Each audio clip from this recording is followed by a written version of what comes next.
Hello everyone, it's Leanne Carmi coming to you today from Kearney, New Jersey in my in-laws' home. And actually the room that I'm standing in belonged to my wife's grandmother who passed away just a few years ago. And this was her maternal grandmother. And it's just an empty room right now. It's a guest room. And so I came in here and plugged in the computer. This is a really old home, so most of the plugs are actually just two-pronged, and my computer needs a three-prong like most laptops these days. And so I was kind of like, where's the three-prong outlets? And I found it in this room, which is good, because in our room, Donna and Jacob are both already sleeping. What I want to talk about today is that we actually had a long flight, and I want to talk about triggers. And triggers in terms of habits and changing habits, if you want to, either to improve things or to get rid of things that aren't working for you. And by the way, this Band-Aid on my hand, we were coming out of the airplane after the second flight. We flew to Phoenix first, and then we flew to Newark from Phoenix. And as we were coming out of the plane the last time, I grabbed the diaper bag and I was kind of like handling Jacob at the same time, and Donna said, I'll take it. And she grabbed it from me, and she pulled it, and something gave me something like a paper cut, and we couldn't figure out what it was. But anyway, it started bleeding, so I went into the office down at the baggage claim, and I was like, do you have a Band-Aid? So they went and got me a Band-Aid, and that's been on me ever since. It's all like wet because I washed my hands so many times already today. Anyway, so we had this long flight, and Jacob was pretty good, says everybody on the flight. I thought he was a little bit fussy at times, just hard to handle an almost one-year-old when he just needs to run around and expel energy, and you've got him in a confined space. But with him, he's such a people person. There's always somebody that wants to play with him, and so the lady who was sitting next to us, who has a few grandkids of her own, happily took him and then spent some time with him, and we got to just relax for about 5 minutes until he started pulling her necklace and glasses, and we're like, okay, we'll take him back. So anyway, so we have this long trip. We got up early, came here, and maybe you know, maybe you don't, I've been doing this blog post every single day. And I have triggers for doing this blog post and this video for you. And what are the triggers? I have it written down in my notebook. I have, a notebook with all the projects that I'm working on. So I've got one particular project, which is basically working on myself. And I have it there, and it says to video and blog and promote it and send it to my email list and several other things. And then I have my other projects. And well, today, traveling, I didn't have that in front of me. And I'll tell you about my my videos.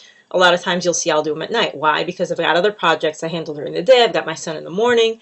It's a whole process of things. And sometimes it takes until my son's asleep, usually at 9 p.m. Pacific time. And then I'll go in, I'll do my blog post, and finish up for the evening, do my reading if I haven't done it, and so on. Luckily I did my reading on the plane today. So anyway, so there's this trigger, and we're here in New Jersey, which is on the East Coast, which is Eastern time zone, which is 3 hours ahead, and we're kind of tired anyway because it's been a long day, and we got up early and we didn't get much sleep because before traveling, you're finishing up stuff and you go to bed late and you don't get to sleep in because you got to get up at 7, which never happens when you're working from home, right? You just go to bed and wake up when you wake up, sort of. Not so much with a kid, but not so much with a kid as young as Jacob. But you get the picture, right? Anyway, we had a hard time to wake up, get up, 5 a.m., 5:30, we're out the door in a taxi, cab, going to the airport, and that's basically it. So we're tired. And it's Jacob's obviously tired, and it's his bedtime back on the West Coast, so I did his bedtime routine, gave him a bath, and everyone, Donna's mother, and, his grandmother, and his aunt, who's our sister-in-law, Donna's brother's wife, they're hovering over him and playing with him. I'm like, okay, we need to calm down because I need to get him to bed. So I'm alone in the room, I'm getting him to bed, they're outside talking. And as I'm reading a book with him and then nursing him and then trying to calm him down and he's running around, I was thinking, oh, I think I'll just go to sleep. And I thought for a second, I thought about back home. Usually when he's really hyper and overtired basically was what it is, I'll lay down a little bit. Sometimes I'll fall asleep for a few minutes. and then I'll notice that he's also finally fallen asleep, and I'll get up and go finish whatever I need to finish, or go relax, or go read, or whatever I want to do. And so I had that thought, and then I thought, well, I could just stay asleep, which I couldn't sleep anyway because the bed here is up high, and at home he can't fall because it's on the floor. But anyway, that's another story. I just had this thought of, I'm going to get him sleeping, and then I'm going to take a shower and go to bed. And it suddenly occurred to me that I haven't done my blog post yet today, because I've been on the plane and I've been everywhere else, and I'm in this new environment. And so this idea of triggers came into my head, of there are triggers that have us doing things. For me, it's my notebook that's organized, and I have my notebook with me, but I didn't take it out. Why would I? I'm on vacation, right? So I didn't have that trigger. And it was a quick memory, and I said, oh yeah, I need to do it. And I don't know if it was because sometimes I do it after he falls asleep or something else, but I finally, realized I needed to do it. And so I started thinking, well, what am I going to talk about? Right? That's kind of the process. What am I going to talk about? Let me go have a cup of hot cocoa and figure it out. So anyway, I spent some time talking to my sister-in-law, Trina, about psychology, about beliefs, about everything else. Had a great conversation, and then finally I was like, okay, I think I know what I'm going to talk about in my video. So long story short, or rather long story long, I guess that's saying that's really useless in this point, since I've probably talked for about a good 6, 7, 8, or 9 minutes. I don't know how long. But I just want to get the point across now that we've gotten to it, which is triggers. I have a trigger that tells me to create my blog post. I have triggers that tell me to go to the kitchen and get a snack. I have triggers that tell me I want a piece of chocolate. For example, my mother-in-law always used to have a lot of chocolate. I used to live here for a few months. Back years ago, how many, maybe 8 years ago probably, without actually sitting and calculating, I would say probably, not 8 years ago, probably 5 years ago, is that right? More than that, probably 7 years ago. Anyway, a while ago. Seems a lot less than what it actually is. I lived in the city. I taught in the city. I taught high school ESL in the city. And then Donna's grandmother died, her paternal grandmother, not the maternal one. And then we moved here to Kearney, and I lived with her parents, and she ended up getting a job up in Syracuse, so a while back.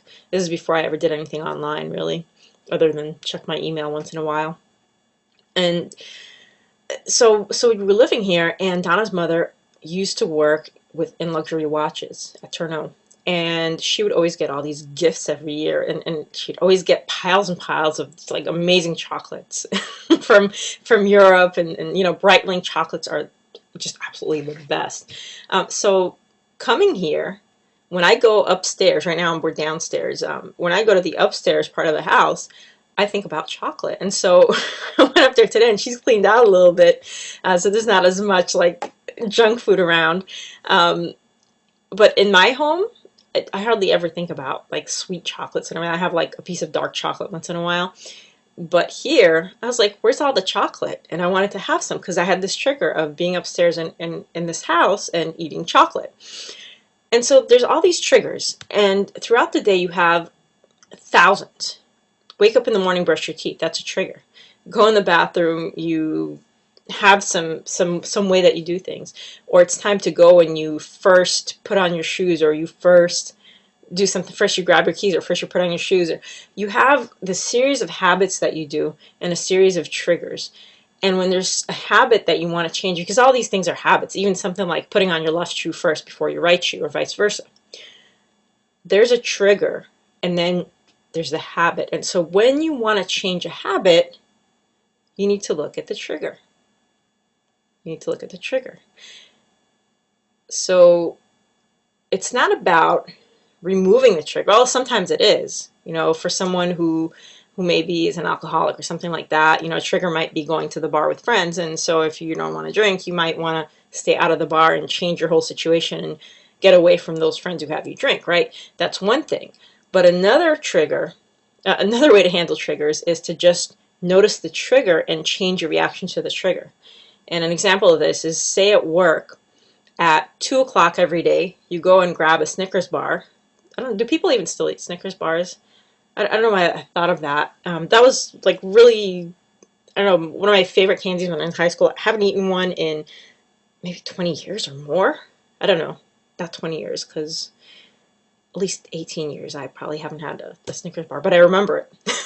And I don't even know if people still have it. I don't think I've even seen it in the supermarket, or maybe I'm just not looking for it. But anyway, say every day at 2 o'clock at work, you go and have a Snickers bar, and you go and hang out with people and talk a little bit and chit chat for 15 minutes during your break, and then you go back to your desk. And now you want to lose weight, and why do you have excess weight? Because you're eating more calories than you need. And one way to work on that, one really good way, is to reduce the calories, especially things that are not nutritious, don't give you any nutritional value, like candy bars. And so say you wanted to stop eating that Snickers bar, and you say, well, why am I eating it every day at 2? Am I hungry? No, not really. Do I need it? No, not really, but I have this urge every day at 2 during my break. Well, figure out what you're really looking for when you have that trigger. So the trigger happens at 2 o'clock. What are you really looking for? Are you really looking to eat? Well, no, if you're not hungry. Are you really looking to, to have a Snickers bar? Well, no, that's just something that's a default, right? It's a defaulted habit. Maybe all you want is to talk to your coworkers. So what if you went to the water cooler, grabbed a glass of water or a big bottle of water, and then went and chit-chatted with people, and then went back to your desk, right? And so the idea is, see the trigger, see the reaction that usually happens that you want to change. Not necessarily because you want to change that particular behavior, but maybe because that behavior attributes to something that you want to change, right? Like weight gain and eating, or anything else, like drinking, like anything that you want to change about yourself, like procrastinating, anything at all, like perfectionism, any issue at all that is bothering you, because it's only an issue if it bothers you and you want to change it. Look at all the things you do and see what the triggers are that lead you to do them, and then pay attention, and when the triggers come up, do something different. When the trigger comes up, do something different. If waking up in the morning means having a cup of coffee and you're having heart palpitations every day because of that cup of coffee, then what else can you create? What other habit can you create when the trigger is waking up in the morning and going in the kitchen? Maybe instead of going in the kitchen in the morning, you go to the garage, put on your running shoes, and go for a run and wake up that way, right? So there's all kinds of different things that you can do, and you can change habits by looking at where you want to go, what's keeping you from getting there in terms of your daily habits, what triggers those habits, and then what you can do instead when you have those triggers in order to reach your goal. And you get all that from me almost forgetting to record this video and do this blog post. So I'm very curious to know what you're going to do with this information. If you just put it in the back of your head and then save it for when all of a sudden you stop one day and you say, wait a minute, why did I just do that? Or why did I not do this? Or if you've got something in your mind right now and you're going to apply it. So I'm very curious, and I'll if you think of it while you're here, leave a comment below. Send me an email or something. Write me a comment on Facebook. Or if you don't know, just keep it in the back of your head and see what happens with this information. So anyway, I will see you in tomorrow's video. I love you all. Bye-bye.